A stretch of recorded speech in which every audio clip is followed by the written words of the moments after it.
¿Qué tal? Hoy vamos a meternos de lleno en un concepto que es literalmente la base sobre la que se sostiene México, el patrimonio del Estado. Y no es poca cosa, ¿eh?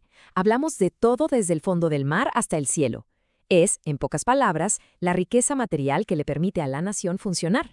Y para empezar, vámonos directo a la Constitución. Esta frase del artículo 27 es potentísima.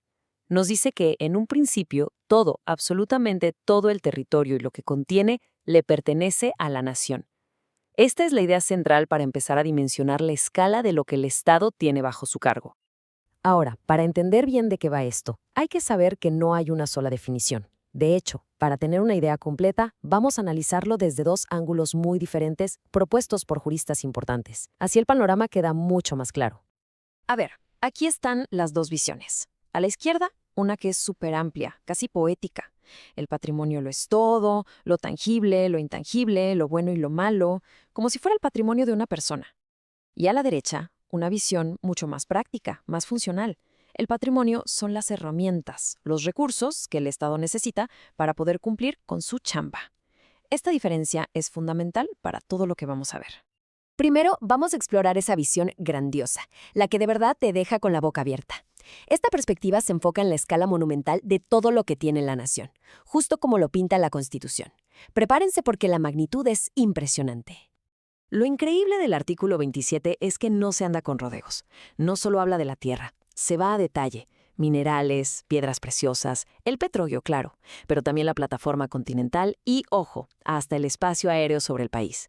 Es una declaración de control sobre una riqueza natural que es, de verdad, inmensa. Para ponerle un número, para que nos demos una idea, estamos hablando de casi 2 millones de kilómetros cuadrados. 2 millones. Esa es la superficie de México. Y según esta visión constitucional, toda esa extensión de costa a costa y de frontera a frontera, en su origen, le pertenece a la nación. Es un número que hace muy real un concepto que podría parecer abstracto. Pero claro, administrar toda esta riqueza no ha sido un camino de rosas. De hecho, aquí es donde la historia se pone interesante, casi de película, con una anécdota que le pone un toque de misterio a todo esto. La historia es así. Imaginen, estamos en 1942, en plena Segunda Guerra Mundial. Se publica una ley clave para administrar los bienes de la nación. Pero, sorpresa, le faltan 5 firmas de secretarios de Estado. Y, sin esas firmas, la ley nomás no sirve. No es hasta 1944, más de 2 años después, que por fin aparecen todas las firmas y se corrige el error. 2 años, 1 mes y 23 días. Pensemos un segundo en eso. ¿Por qué tardar tanto en conseguir 5 firmas para una ley tan importante? En un momento tan crítico de la historia mundial, este retraso tan específico, pues levanta muchísimas sospechas. Y bueno, el jurista Ernesto Gutiérrez y González da una posible explicación usando un refrán que todos conocemos. A río revuelto, ganancia de pescadores. La idea es que, en medio del caos, siempre hay quien saca ventaja. Y la guerra, junto con la falta de una ley clara, pues era la tormenta perfecta. Entonces, ¿cuál es la teoría que se maneja? Pues que sin una ley que obligara a hacer un inventario de los bienes del Estado, era imposible saber qué se tenía y dónde.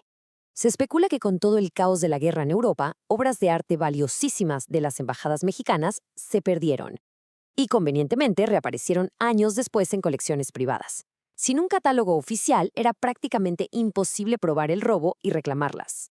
Bueno, dejemos por un momento la intriga histórica y pongámonos un poco más técnicos.